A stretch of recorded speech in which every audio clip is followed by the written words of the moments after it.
Man, well, a lot of times I was taking I was taking like Klonopin, and then I was taking Xanax. I was taking Klonopin, and then I was taking Ambien, and I would have all kinds of, like, the Ambien ones were weird. I had to have my friends record me because I would just say weird stuff. Like, there was one where I was like, it was recording where I was like, oh, you want to talk to Pete? You can't talk to Pete right now. He's not here right now. You can't talk to Pete, or whatever. It's like, Ambien's a weird thing, man. Like, don't take that and stay up. You know what I'm saying? It's like, yeah, that's why they weird, say, a real fall asleep after you take it. Yeah, a real weird side of you comes out. Yeah. Huh. I knew somebody who would night cook on Ambien. What's night cook mean? Would get up and start cooking. And not finish things. And go to sleep. Right. And, the stove would be on fire. People, I hear about it. Like, there's night sex.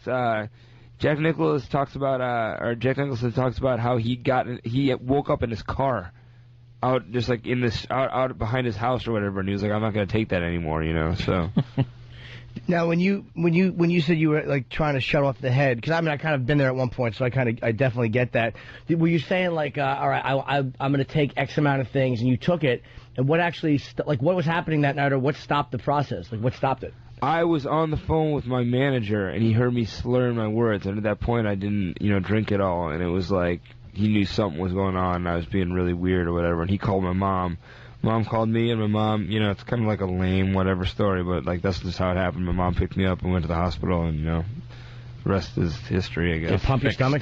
Yeah, they do the charcoal thing, and whatever. It's not a whole lot of fun. Yeah, I did that stuff when I was a teenager, the cutting thing, but then it was bad, and I knocked on the door and woke my parents. It's like embarrassing. You look back on it. So embarrassing. Yeah. I'm cutting. Yeah, I'm a cutter. Yeah, notice me. It's so embarrassing. You couldn't just wait until someone noticed. You had to be like, That's the part that's humiliating. Yeah, if they had just busted in on a whim and seen me laying there, like, all right, I gave it a shot, and whatever, I missed. But this was one where I was like, I just wanted a little attention, and then I knocked. I'm a cutter because of you. Oh, just. Yuck. So I'm always interested in other people's. Yeah, lives. Sometimes you got to kind of not think so much. Isn't there? Don't you think like people that are kind of stupid or kind of lucky?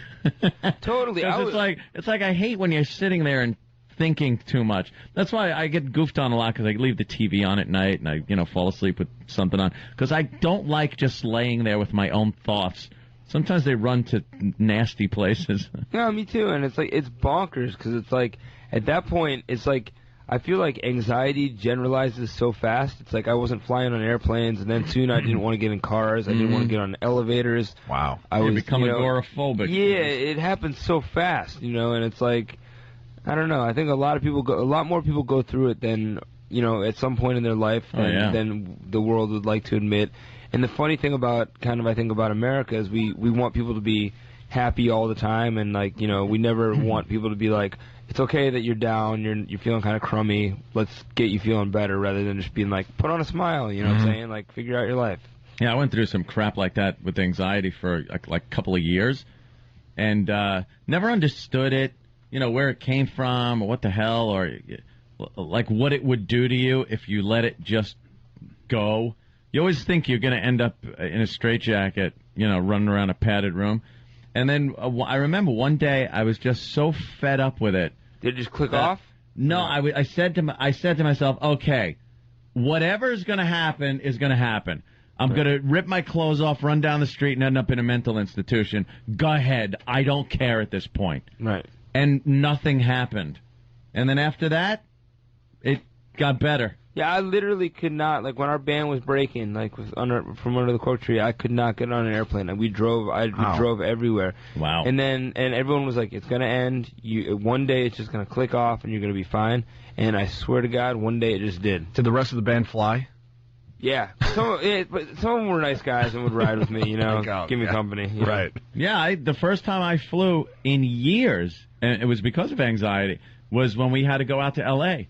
For the X Games? No. That was the first time we flew to Boston from Boston to L.A. Oh, gotcha. Right. That was the first time in years I had flown, because I always put it off.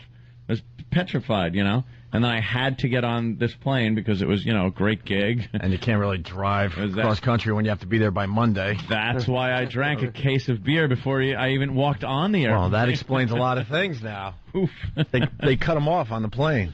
How many people get cut off on a plane? I was nice about it. No, 2 people in history, you and Richard Reed, the shoe bomber, have been cut off from alcohol on a plane.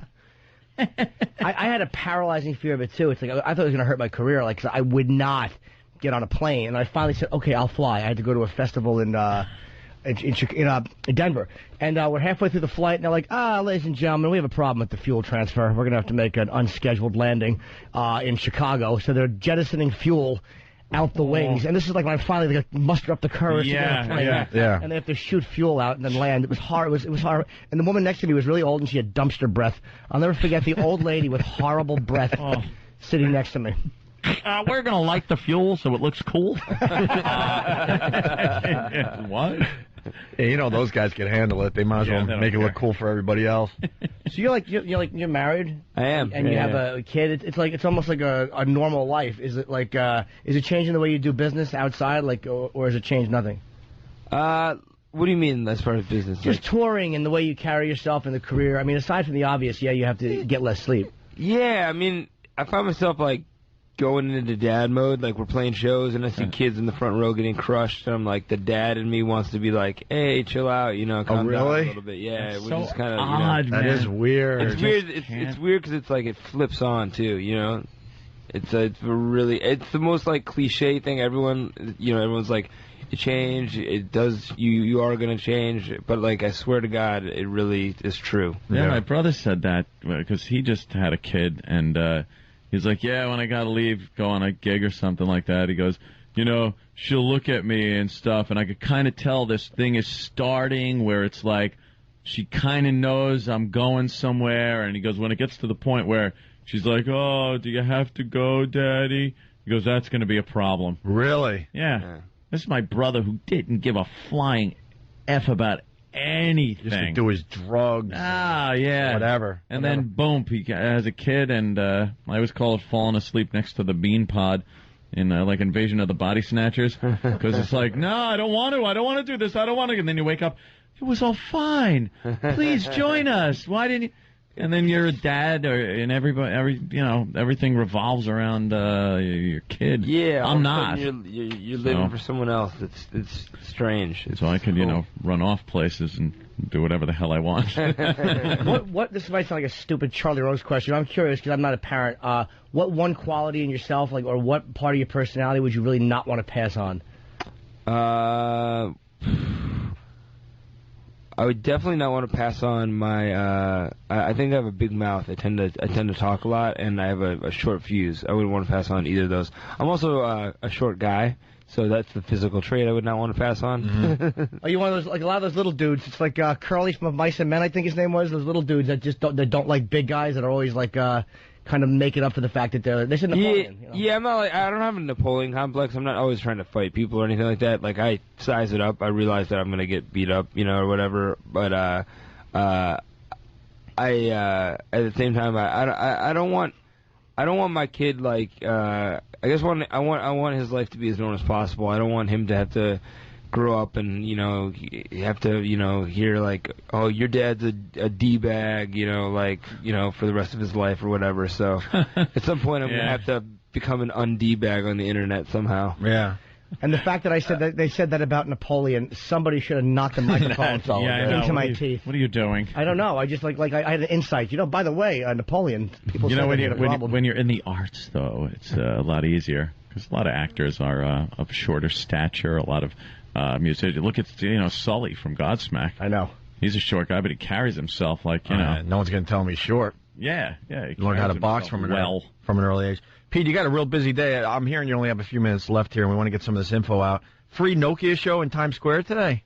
We are, yeah. We're Fall Out Boy. Yeah. We're playing at the Nokia Theater, which is pretty exciting. For free? Yeah, and that's what's cool about it. It's because it's when I realize as a band, when we realize there's a recession, the first thing to go is the arts, you know what I'm saying? Music, that's the first thing that really gets cut, and so it's good to be able to play for your fans and play a free show and give back a little bit. We tried to play for free at Washington Square Park yesterday. we just showed up with acoustic guitars and